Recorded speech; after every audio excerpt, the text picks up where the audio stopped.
Hello everyone. This is my first Depo X. I'm not sure how many first timers we have, but I think it's a fabulous idea. And I'll just go back one. There we go. Okay. I think it's a fabulous concept, a great opportunity for us to network. I'm looking forward to hearing from John and Adam later through the night, and maybe afterwards have a drink and have a chat about what's been discussed. So, John, thanks for the opportunity, mate. Appreciate it. And I know there's a time limit, so I'm going to get cracking. So, my chat tonight's on increasing the probability of success. As a competitor, which has been a big part of my life, in I guess a business environment where everybody wants to win. As an elite athlete, all you want to do is increase the probability of success because everybody wants the same thing. So how can I just increase that chance of happening? So before we get into it, what is success? So for me, you can look at this from a personal standpoint. It might be something like just to be happy, okay? Obviously a great goal in life and you want to be happy. If you have your happiness, you've pretty much got everything. From a professional standpoint, I look at it with this quote: when I can put my head on the pillow at night knowing that I gave it all that I could give, I put myself on the line with no excuses or ego-protecting behaviour. I think that's pretty much success for me. Now that energy or that focus really does need to be aimed at a specific goal, a vision, an outcome, whatever you're after. But for me, when you focus that energy really into something, then the data that comes from that is really powerful. And I think in any domain, any professional business environment, we want to measure our performance. But when you're talking about measuring performance, you don't really have the true data unless you're really giving it your all. So effort's got to be there. And I can't tell you how much I want to stress that point. Because if you can absolutely give it your all, no matter the outcome, there's a genuine piece in that. And there's real data there. So just a bit of a quick 30-second life synopsis of me. I'm a husband and a father of three. I have been a widower in my life. My first wife, Kelly, passed away in 1999 from cystic fibrosis. I've had personal challenges, as John mentioned. I was a sufferer of OCD, obsessive compulsive disorder, when I was in my teenage years. And I've played elite sport for most of my adult life in two sports, tennis and golf. The last 5 years, I have been working at Tennis Australia. I was the manager of our entire high performance or elite pathway from 11-year-olds right through to our Davis Cup team, which is around the 23-year-old mark. I am a bit of a sponge for learning. In terms of my education, I've dabbled in some psychology, and I just also want to make a special note to Michael Fox here as a psychologist. He's a business partner of mine. Foxy, thanks for coming. But I have dabbled in psychology. I've just finished a leadership course with the Melbourne Business School, which has been fabulous. I'm currently doing an MBA in leadership and innovation, and I just want to continue to improve. I want to grasp as much information as I can from different fields to apply that into things that I love, which is elite performance. I'm passionate about life, but in particular, elite performance. So, John mentioned the notion of failing. And it's probably a question I could ask you guys, which is, are you failing enough? And the reason why I ask that is because I think it's an absolute integral part of elite performance or an elite environment. In terms of developmental tennis, and I'm a high performance coach, I'm qualified as a high performance coach, we talk about kids in their younger years or in their formative years failing about 30% of the time. So if we get them to play 10 matches or 100 matches, we want them to lose, 30 times. It's quite a bit, okay? We really feel that if we're in an environment where you get exposed enough and you get a chance to fail, that's where the real learning is. You might see some numbers on the left there. RF is Roger Federer. Roger Federer has been playing on the ATP Tour for 17 years. He's won 84 singles titles. He's won 1,007 tennis matches, but he's lost 228 times in that period. 228 times he's lost. Now I know he's got a ridiculous record, he's probably the best of all time, but that's an extraordinary amount of times that you lose, you come second. The meagre results underneath are mine. I played for 12 years on the ATP Tour, and I won one singles title. I did win 16 professional events, but at the highest level I won once. I played 5 years on the PGA or Australasian PGA Tour, and I won one event. So what that means is for 17 years of elite sport, I won twice. So if I'm playing 28, 30 weeks a year, then every time I leave that week, I've generally lost. But I loved it. It's absolutely necessary, and I love the process of it. Now you're going to need perspective. So Paul Annacone, who's the coach of, or was the coach of Roger Federer, he also coached Pete Sampras, Tim Henman.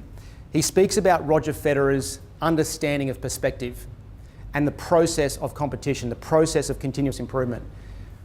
He said he's like a kid in a candy store still.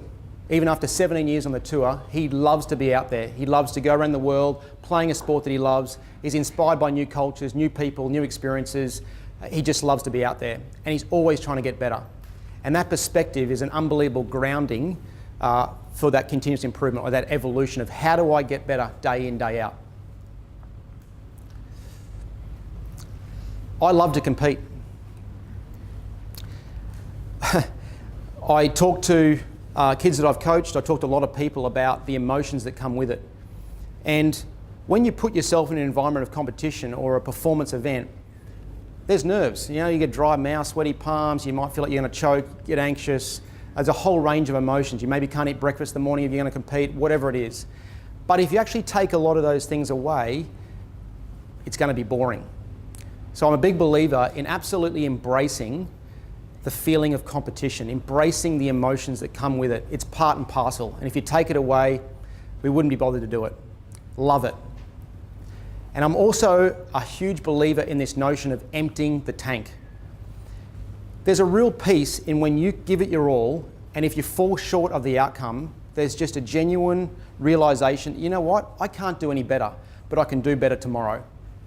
And that's where the real data lies. Until you give that 100% effort in what you're doing, you're not going to find out what you're capable of. Talent doesn't speak, and the numbers that come from looking at talent don't come until you empty the tank. In that same sort of field, because we talk about fear of failure a lot. And the thing about fear of failure is that we want to always leave that little bit in reserve potentially. You know, just that little subconscious saying, you know what, I didn't quite try my best today, I didn't quite give it my all. Just so if I do fall short of that desired outcome, there's this sort of weird ego protection happening that, you know what, I got more in me.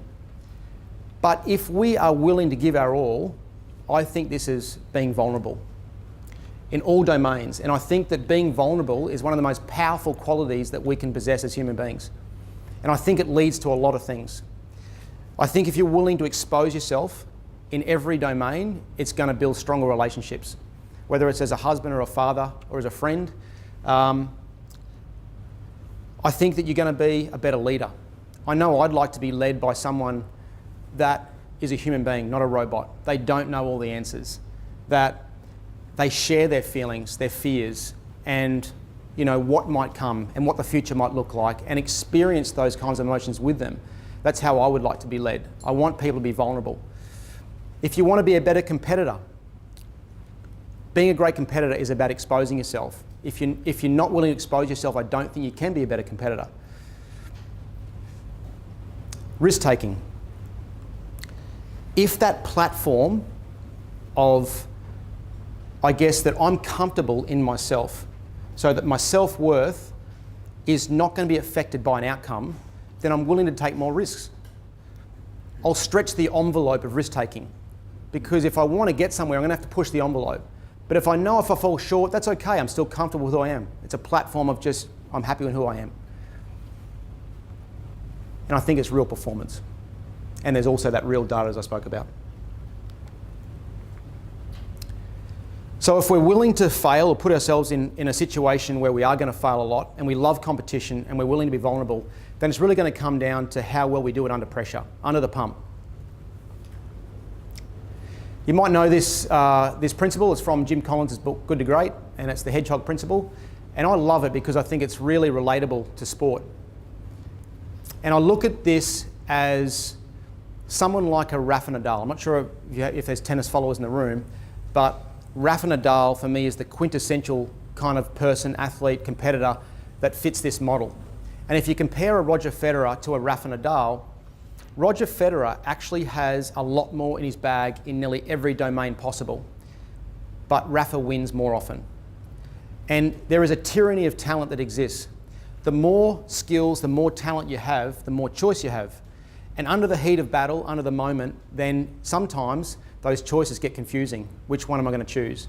So when you're preparing for the ultimate cauldron of performance or pressure, then it's great to know what you do well, day in, day out. It's been tried and true, and that's what Rafa Nadal is all about. I'm sure you've heard this before, don't fix it if it ain't broke. It's probably open for debate, but I'm not sure if I agree with this quote. And I nearly look at it like it may not be broke, but we don't know if it's going to be broken in the future.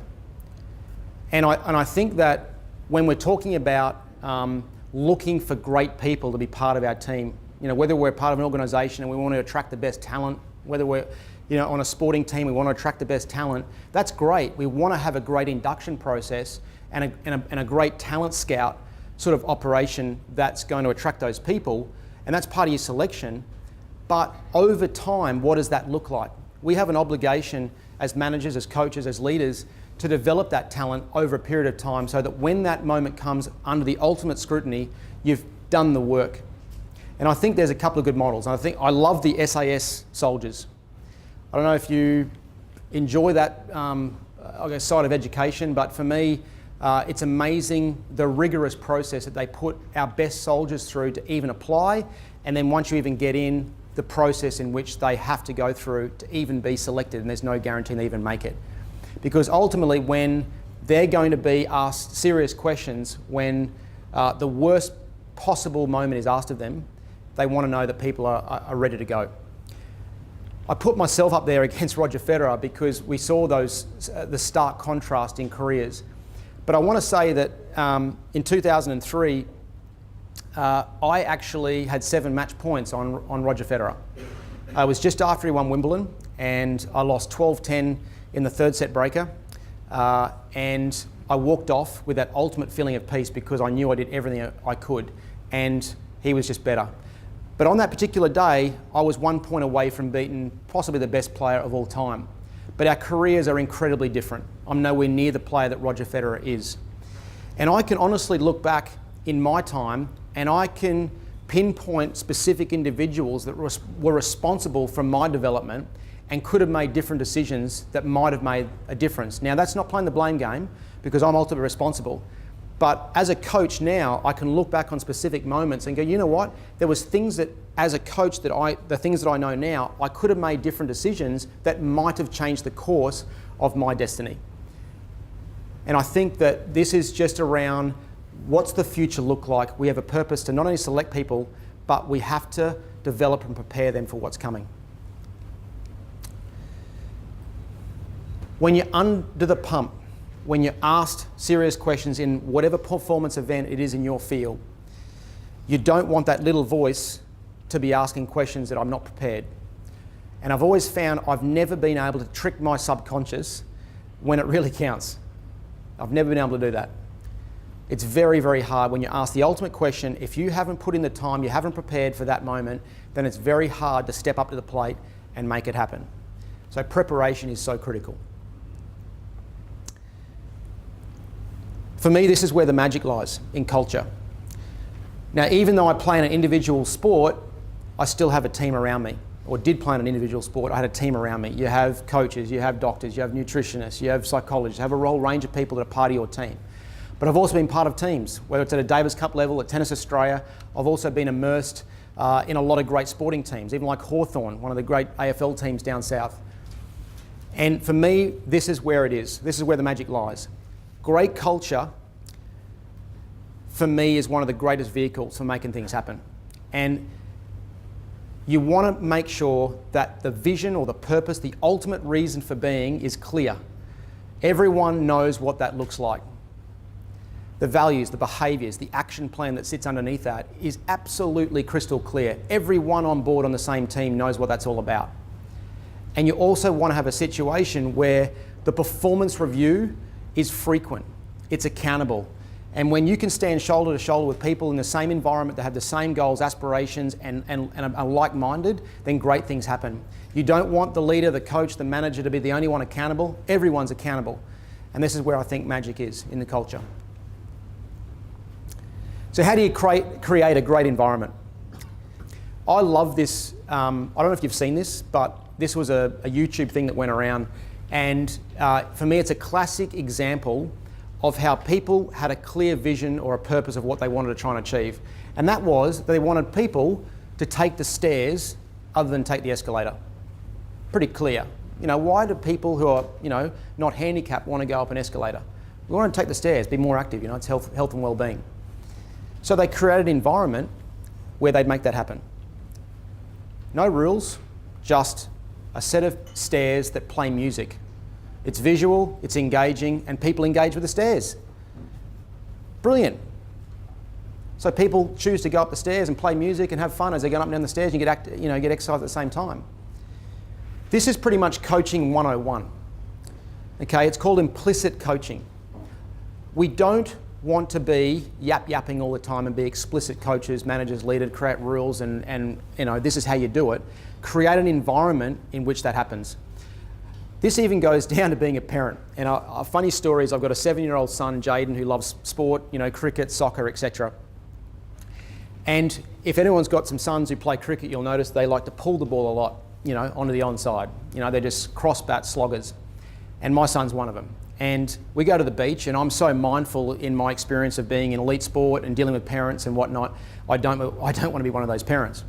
So I basically, when we go to the beach, I'll make sure the stumps are set up on a certain side so that the water is on the side he pulls the ball, and just say water's out, okay? So rather than me having to say, you know what, you've got to hit to the offside and work on that, you know, I don't have to teach him. I just set up the rules, he'll abide by the rule, and away we go. So I've sort of created a pretty simple environment where he's working on something he's not good at. Now this goes into everything that we do. What's the environment you work in? What is it rewarding? What kind of physical environment does it create? And I think that in a high-performance environment, this is really critical because it's something that's going to engage us and motivate us and inspire us to be what we want to be. So I've been lucky in my life to be surrounded by the very best in the world in a lot of different domains, whether it's been in sport and business and management, entrepreneurs, billionaires, a whole range of people. And there's always been a real commonality that I think what makes up success, or what are the qualities within people that makes them more successful. But I thought I'd just focus on probably one aspect, which is just the business of sport. And I think there's a lot of things from the business of sport that are very transferable to any environment. We've already spoken about having a clear purpose.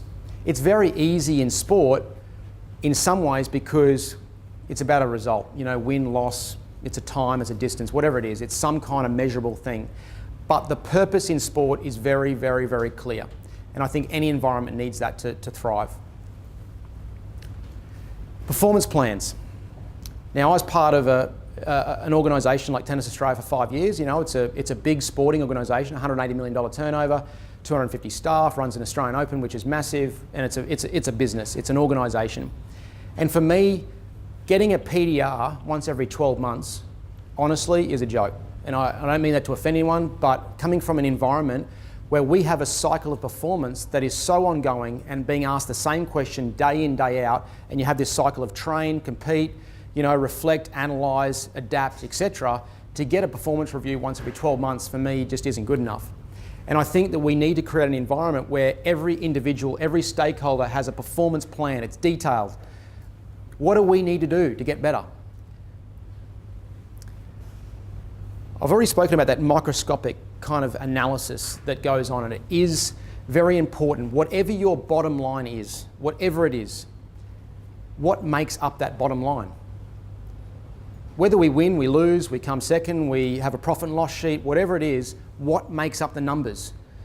Look deeper, analyse microscopically, and I think that's what sport does so damn well. I haven't spoken about leaders too much, but basically all that is that in sport, captains of a team are there because they're the best leaders. I see time and time again that you have organisations where people have climbed the tree because they're very, very good technically and have actually generated a lot of revenue for a business, and they get to a leadership position but they've never done anything in leadership. So it's part of that performance plan as well. How do we create an environment where we know what we're after and we actually have this detailed plan over time that's going to generate what we're looking for? High performance culture. Sport is tremendous at this. And I think one of the common things that happen in any workplace is complacency. And it's very, very hard to manage in today's, I guess, litigious, routine, structured kind of environment. It's very hard to manage complacency. And I think that's where the culture comes in, because you don't want one person being responsible. You want to create an environment where everyone absolutely understands what it's all about, and they will actually find it too hard to be there. So that high performance culture really can help manage complacency. One of the things that I used to not be a big fan of in my workplace, which is Tennis Australia, was that notion that things are going okay. Okay just is not good enough. I think I'm going pretty good for time, John, but all I wanted to sort of summarise was just that you've got to look in your environments and how you can increase the probability of success over time. Hopefully some of those philosophies and thoughts might help you along that journey. Thanks very much.